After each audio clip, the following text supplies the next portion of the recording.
हां, नमस्कार. आज आपण आलोय पिंपळगाव बसवंत मध्ये काटके सर आणि काटके मॅडम यांच्या घरी. तर आज आपल्याकडे अ, आपण त्यांचा अनुभव जाणून घेणार आहे कॅंगन वॉटर मशीन संदर्भात. सर नमस्कार, मॅडम नमस्कार. नमस्कार. नमस्कार. तुम्ही तुमची ओळख आमच्या प्रेक्षकांना करून द्या आणि तुम्ही काय करता तेही सांगा. माझं नाव शिवाजी पंढरीनाथ काटके. मी मराठा विद्याप्रसारक कॅराटे हायस्कूलमध्ये उपशिक्षक म्हणून काम करतो. नमस्कार. मी सौ अरुणा शिवाजी काटके. मी पण एम.ई.पी. मध्ये उपशिक्षक म्हणूनच आहे माध्यमिक विभागाकडे. सर आपण हे कॅंगन वॉटर डिव्हाइस आपल्या घरी बसवलं. तर हे साधारण कधी बसवलेलं आहे? एप्रिल 2025ला आपण बसवलं होतं. 2025 ला. तुम्हाला हे कोणी सजेस्ट केलं होतं का? नाही, ऐकलं होतं अच्छा. आणि स्वतः तुमच्याकडनं माहिती मिळाली आणि मॅडम बरोबर पद्मने सर म्हणून आहेत पद्मनी त्यांच्या सर. अच्छा. पद्मने सरांकडून माहिती मिळाली होती. ओके. तुम्ही हे मशीन घेण्याचा निर्णय घेतला. साधारण त्याच्यामागे काय कारण होतं? कशासाठी तुम्ही हे मशीन घेतलं होतं? मला बरेच म्हणजे जवळपास 20-22 वर्षापासून थायरॉईडचा पण त्रास आहे आणि या मशीनचे फायदे बरेच ठिकाणी ऐकलेले होते. स्वतः आमच्या पद्मने सरांनी पण घेतलेलं होतं. त्यांनी मला याचे फायदे बरेच सांगितलेले होते आणि मग आपण पण अशाच हेल्दी लाईफस्टाईलला सामोरं जावं यासाठी मग मशीन घेण्याचा निर्णय आम्ही घेतला होता. अच्छा. मग मॅडम माझा म्हणजे सरळ प्रश्न आहे तुम्हाला. हे मशीन तुम्ही साधारण आता 1 वर्ष त्याला पूर्ण होईल आणि तुम्ही 1 वर्षापासून जवळपास हे कॅंगन वॉटर पिता आहात तुमच्या घरामध्ये. तर ह्या पाण्यामुळे तुम्हाला तुमच्या घरात काय रिझल्ट जाणवले? तुमच्या स्वतःमध्ये? रिझल्ट तसे बरेच आहेत. हे पाणी पित असताना पाणी एकदम हलकं आहे. जे पिताना छान वाटतं. असं जड वगैरे वाटत नाही आणि त्याचबरोबर पोटाचे जे विकार होते ते बरेचसे कमी झाले. ॲसिडिटी तर एकदम पूर्णपणे नाहीशी झालेली अच्छा, आहे. म्हणजे तुम्हाला ॲसिडिटीचा ॲसिडिटी पण त्रास होती हो, ॲसिडिटीचा त्रास होता. आणि आता ॲसिडिटी? सरांनाही बऱ्याच वेळेस ॲसिडिटी ऍसिडिटी व्हायची होईल. आणि बऱ्याचदा मेडिसिन घेणं वगैरे व्हायचं. हां, आता ॲसिडिटीचा त्रास बहुतेक होतच नाही आणि झाला हां. तर 11.5चं पाणी आहेच. तर ते त्याने पिलं कमी होऊन जातं. की लगेच बरं वाटतं. म्हणजे मी आमच्या घरातल्या माझ्या बहिणींना वगैरे सुद्धा देते ते पाणी. अच्छा. म्हणजे मोठ्या बहिणीला मागे एक दिवस आली माझ्याकडे, हां, तर ती म्हणे आता थोडं डोकं दुखतंय आणि ॲसिडिटी झालेली आहे. हां. मग मी तिला ते पाणी दिलं. तर तिला ते 15-20 मिनिटात जरा बरं वाटलं. ती म्हणे मला जरा बरं वाटतंय. म्हटलं मग ही बॉटल घेऊन जा आणि जोपर्यंत ॲसिडिटीचा त्रास होतोय तुला तोपर्यंत संध्याकाळपर्यंत, पाणी प्या. तोपर्यंत थोडं-थोडं पाणी पी. हां, तिला त्याचा बराच फायदा झाला. फायदा झाला. मॅडम तुम्ही म्हटले की तुम्हाला म्हणजे थायरॉइडचा इश्यू होता. तुम्हाला थायरॉइडमुळे काय त्रास व्हायचे आणि आता त्याच्यात काही बदल आहेत का? थायरॉईडचं म्हणजे आता बऱ्याच वर्षांपासून अनेक दवाखाने केले.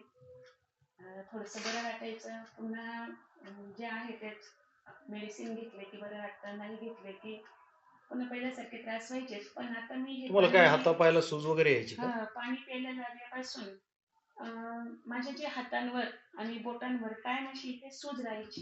हं. तर ती सूज जवळपास 50-60% बरीचशी कमी झालेली आहे. अच्छा. टॉन्सिल. कारण मला बऱ्याचदा बोटांना सूज यायची आणि एखादी वस्तू उचलायलाही त्रास व्हायचा हाताने. तर आता मात्र तसं होत नाही. बोटं आखडून वगैरे जात नाही आणि सूज बऱ्याचदा म्हणजे बऱ्याच पैकी बरीचशी कमी झालेली आहे. मला स्वतःला जाणवतंय. शरीर हलकं झाल्यासारखं वाटतं. बऱ्याचदा तोंडाला पण सूज यायची माझ्या गळ्याला आणि सुजलेली परत. गळ्याला सूज होती. त्यानंतर मला टॉन्सिलचा त्रास होता. तर पॅराग्लॅन्डचा त्रास होता टॉन्सिलचा. तोही बराचसा कमी झालेला आहे आता. म्हणजे आता टॉन्सिलचा त्रास मला वाटतं मागे एकदाच झाला होता. त्यावेळेस मी आजारी पडले तेव्हा. हां. त्यानंतर परत झालाच नाही. अच्छा. म्हणजे वर्षभरामध्ये तुम्हाला हे सगळे रिझल्ट दिसले. हो, दिसली. चांगले सर रिझल्ट तुम्हाला आलेले तुमच्या लाईफस्टाईलमध्ये या पाण्यामुळे काही चेंजेस वाटतो का? मला स्वतःला असा चेंज वाटला की मला आठवड्यातून आहे ना मायग्रेनच्या डोक्याच्या आहे ना कमीत कमी 3 ते 4 गोळी घ्यायचो मी. अच्छा.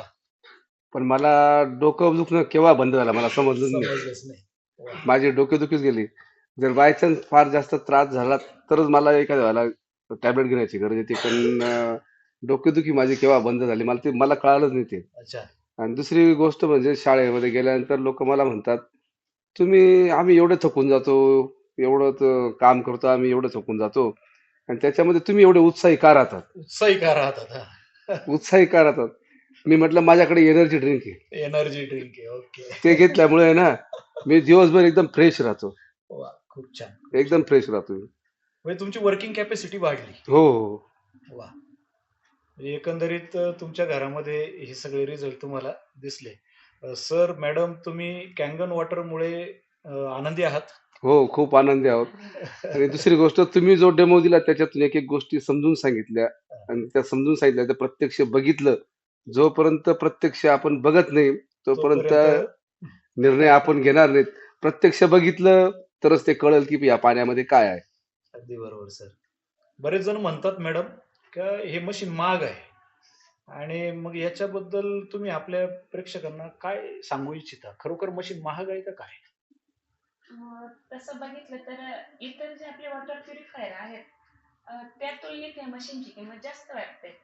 पण मग आपल्या हेल्दी लाईफस्टाईलसाठी आपण जर आपल्या घरामध्ये इतर अत्यंत महागड्या वस्तू जर आपण घेऊ शकतो, तर मग आपल्याला आयुष्यभर जर आपण पाण्यासाठी जगणार आहे किंवा पाणी आपलं जीवन आहे असं म्हणतो आपण, मग ते जीवनच चांगलं होण्यासाठी थोडंसं महागडं मशीन घेतल्याने काय बिघडलं? काय बिघडलं? दवाखान्यात कारण पैसा आयुष्यभर टाकण्यापेक्षा आपण ते पाणी पिणार आहे आणि मग पाण्यावर जर आपण खर्च केला तर दवाखान्यावर होणारा खर्च आपोआपच कमी होणार आहे. म्हणजे पर्यायाने एकूण एक आपली गोळाबिरी सारखीच आहे. घरातली एखादी महागडी वस्तू न घेता की जिचा आपल्याला आपल्या शरीरासाठी किंवा इतर काही गोष्टींसाठी दैनंदिन याच्यासाठी काही उपयोग नाहीये, हम्म. अशी वस्तू न घेता जर आपण आपलं हेल्दी शरीर किंवा आपलं आरोग्यदायी जीवन जगायचं असेल तर आपल्याला त्या मशीन शिवाय पर्याय नाही. नाही. आणि त्यामुळे आपण मशीन मध्ये इन्व्हेस्ट करतोय असं नाही वाटत मला. आपण आपलं लाईफस्टाईल चांगलं करतोय आणि आपल्या स्वतःच्या आरोग्यावरच पैसा खर्च करतोय. बरोबर आहे. असं म्हटलं दवाखान्यात जातं देण्यापेक्षा का सगळ्यात मोठी संपत्ती तर आपलं शरीर आहे. आपल्या बरोबर. आपण शरीराची आयुष्यभर दुसरी संपत्ती कमवत राहतो आणि एखादा आजार लागतो तर ती संपत्ती कधी निघून जाते कळत कळत नाही. नाही. तर ही खरी संपत्ती, हे धन जर सांभाळून ठेवायचं असेल तर अशा काही with the help of technology जर हे साध्य होत असेल तर ह्या गोष्टींकडे आपण वळलं पाहिजे. वळलंच पाहिजे. आता सध्या म्हणजे आपल्याला गरजच येते. गरज कारण असेल काय. आम्ही पण आरोचं वगैरे वॉटर पिऊन बघितलं, हम्म. पण मग त्याचा म्हणजे हा फरक जो आहे तो फरक अजिबात आम्हाला जाणवला नाही, कुठल्याच प्रकारचा जाणवला नाही. आणि त्यामुळे ह्या मशीन घेण्याचा आम्ही हा निर्णय घेतलेला आहे. वा, धन्यवाद. तुम्ही खूप चांगल्या पद्धतीने तुमचे अनुभव या ठिकाणी शेअर केले. नक्कीच याच्यातून आमचे सगळे प्रेक्षक प्रेरणा घेतील. थँक्यू. धन्यवाद. धन्यवाद.